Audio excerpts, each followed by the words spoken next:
பக்தி ஒளி நேயர்கள் அனைவருக்கும் வணக்கம்.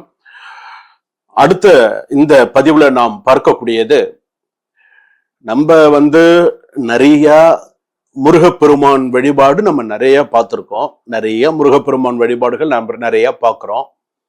எவ்வளவோ ஆலயத்திற்கு நம்ம முருகப்பெருமான் ஆலயத்திற்கு போயிட்டு வரோம். முருகப்பெருமானுக்கு பிடிச்ச விஷயங்கள்லாம் நிறைய செய்யறோம். முருகப்பெருமானுக்கு என்னென்னலாம் விசேஷமானது மாவிளக்கு போடுறோம்.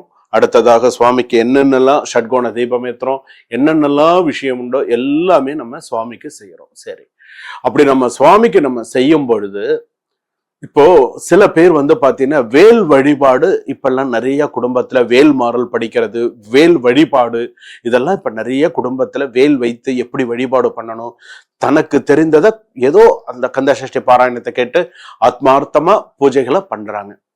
சரிங்க, இப்போ வேல் வழிபாடு வேல் வீட்டுல வைக்கிறதுக்கு எனக்கு அந்த அளவுக்கு வசதி இல்லை, பூஜை பண்றதுக்கு இல்லை, மனசு கேட்க மாட்டேங்குது, வச்சா பூஜை பண்ணணுமே, வீட்டுல சந்தர்ப்ப சூழ்நிலைகள் சரியா இல்லை, சில விஷயங்கள் நமக்கு சரியா அமையல அப்படின்னு சொல்லும் பொழுது அவங்க என்ன மாதிரியான சில விஷயங்கள் செய்யணும்?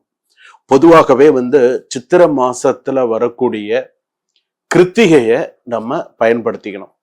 இந்த கிருத்திகை அப்படிங்கிறது பாத்தீங்க அப்படின்னு சொன்னா, செவ்வாய்க்கிழமையில வரக்கூடிய கிருத்திகைக்கு 110% மேல பலன்கள் உண்டு. செவ்வாய்க்கிழமையில முருகப்பெருமானுக்கு உகந்த கிழமையில வரக்கூடிய அந்த கிருத்திகைக்கு மிகப்பெரிய பலன்கள் உண்டு, மிகப்பெரிய பலன்கள் உண்டு.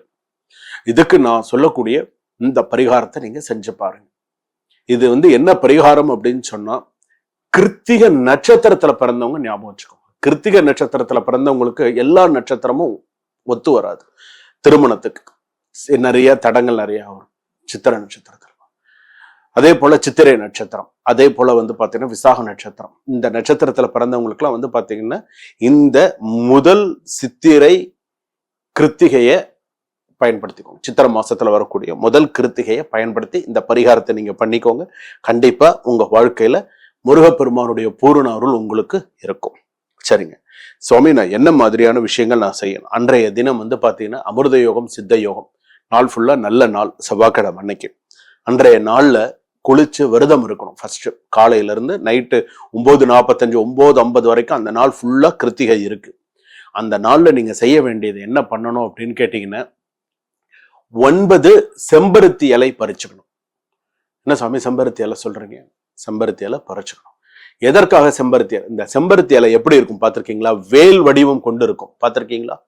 செம்பருத்தி இலையை வேல் வடிவம் கொண்டு இருக்கும், பார்த்திருக்கீங்களா?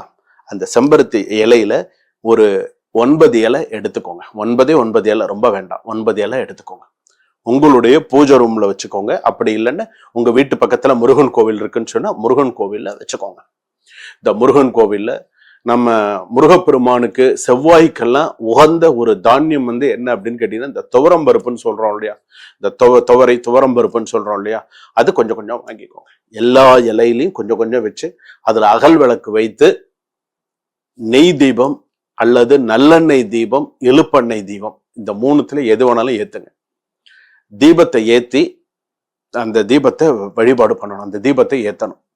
அந்த கோவில்ல ஏத்துறதா இருந்தா, நான் வீட்டுல நான் சொல்ற மாதிரி ஒரு சொம்புல என்னென்னலாம் வைக்கணும் அப்படின்னு கேட்டா, ஒரு சொம்புல சுத்தமான தண்ணி, நல்ல சுத்தமான தண்ணி, பன்னீர் அதுல சேர்த்துக்கணும், மஞ்சள் பொடி கொஞ்சம் அதுல சேர்த்துக்கணும், ஒரு கொஞ்சம் மா இலை, 5 இலை கொண்ட 5 அல்லது அதிகபட்சம் 6 இலை கொண்ட மா இலையை அதுல வச்சுட்டு கோவில்ல போய் விளக்கேற்றணும்.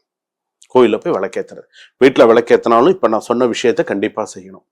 இதை செய்து எடுத்து ரெடி பண்ணி வச்சு சுவாமிகிட்ட வச்சு இந்த விளக்கு ஏற்றணும். இந்த 9 விளக்கு அப்படிங்கிறது 9 விளக்கு ஏற்றி நீங்க உங்களுக்கு தெரிஞ்ச பாராயணங்கள், வேல்மாறலோ கந்தசஷ்டி கவசமோ, உங்களுக்கு என்ன ஸ்லோகம் தெரியுமோ அந்த ஸ்லோகத்தை சொல்லலாம். முருகப்பெருமானுடைய ஸ்லோகம் மலாமந்திரம் என்று சொல்லக்கூடியதை சொல்லி கொடுத்துருக்கேன், அதுவும் நான் உங்களுக்கு சொல்லித்தரேன், அதுவும் நீங்க சொல்லலாம். அந்த ஸ்லோகத்தை சொல்லி அந்த வழிபாடானது நீங்க செஞ்சீங்க அப்படின்னு சொன்னா, கை மேல என்னென்ன பலன்கள் நமக்கு கிடைக்கும்? சித்திரை மாசத்துல வரக்கூடிய முதல் அந்த கிருத்திகை, செவ்வாய்க்கிழமையில வரக்கூடிய கிருத்திகையை கண்டிப்பா நீங்க எல்லாருமே பயன்படுத்திக்கணும். நமக்கு கடனோ, நமக்கு இருக்கக்கூடிய திருமண விஷயமோ, நமக்கு தடங்கள் இல்லாம அதாவது விசுவாசு வருஷம்னு நம்ம சொல்றோம் இல்லையா, இந்த விசுவாசு வருஷம் நமக்கு நல்லபடியா நமக்கு நடக்கணும் அப்படின்னு சொன்னா முருகப்பெருமானை நம்ம பூரணமா நம்ம எந்த அளவுக்கு முருகப்பெருமான் கிட்ட அந்த வழிபாடு நம்ம பண்றோமோ அவ்வளவுக்குள்ள நல்லது. அதுல முக்கியமாக இடம்பெறக்கூடியது இந்த செம்பருத்தி இலை. இந்த செம்பருத்தி இலைக்கு அவ்வளவு விசேஷமான ஒரு விஷயம். இந்த செம்பருத்தி பூ முருகப்பெருமானுக்கு உகந்த பூ. செம்பருத்தி பூ நம்ம சொல்றோம் இல்லையா, அந்த சிகப்பு கலர்ல இருக்கு இல்லையா, அந்த செம்பருத்தி பல வண்ணத்துல இந்த ஹைபிரிட் எல்லாம் நான் சொல்ல விரும்பல. அந்த செம்பருத்தி அப்படின்னு சொல்லும்போது அந்த ரெட் கலர்ல இருக்கு பாத்தீங்களா, அந்த சிகப்பு யாருக்கு உகந்த கலர், அது பாத்தீங்க அப்படின்னு சொன்னா முருகப்பெருமானுக்கு உகந்தது. அது இந்த செம்பருத்தியில சில பேர் செம்பருத்திலேயே சுவாமி நிறைய பூ வச்சு அலங்காரம் பண்ணிருப்பான். ஆனா அந்த 2 செம்பருத்தி வைக்கும்போது பாத்தீங்கன்னா ரொம்ப அமோகமா இருக்கும், ரொம்ப அமோகமா இருக்கும். அப்போ இந்த பரிகாரமானது கண்டிப்பாக செய்ய வேண்டும். அந்த தண்ணி வைக்கிறீங்க இல்லையா, அந்த விளக்கெல்லாம் ஏற்றி அந்த விளக்கெல்லாம் இதா எடுத்துன்னு சொன்னா மறுநாள் புதன்கிழமை அன்னைக்கு காலையில அந்த தண்ணியில நீங்க சுவாமிகிட்ட எடுத்து வச்சிருக்கீங்களே அந்த தண்ணியில உங்களோட முகத்தை அலம்பி உங்களை அந்த தண்ணியில இது பண்ணி மிச்ச தண்ணியை ஓரமா இது பண்ணிடுங்க. ரொம்ப விசேஷமானது. முடிஞ்சா அந்த தண்ணியை ஃபர்ஸ்ட் வீடெல்லாம் கொஞ்சம் முன்னாடி பின்னாடி எல்லாம் கொஞ்சம் தெளிச்சுட்டு அதுக்கப்புறமா கூட யாருக்கு திருமணம் ஆகலையோ, யாருக்கு புத்திரபாகியமா இல்லையோ, யாருக்கு பணம் கொடுத்து உங்களுக்கு திரும்ப வரலையோ அவங்க இந்த விஷயத்த செய்யலாம். இது பாத்தீங்கன்னா விசேஷமானது. சித்தர் அருளியது. சூக்ஷ்மத்தை சொல்லி கொடுத்துட்டேன். சித்தர் அருளியது எந்த சித்தர்னு நான் இப்ப சொல்லல, அடுத்த பதிவுல நான் உங்களுக்கு சில விஷயங்கள் சொல்றேன். சித்தர் அருளியது அதாவது நடமாடும் தெய்வம்னு சொல்றோம் இல்லையா சித்தர்களை எல்லாம், இது மிக முக்கியமானது. இந்த ஒரு விஷயம் நீங்க கடைபிடித்து நீங்க செஞ்சீங்க அப்படின்னு சொன்னா உங்களுக்கு உங்களுடைய வாழ்க்கையில நீங்க முருகப்பெருமானுடைய அருள்ல அமோகமா வருவீங்க. சுபா.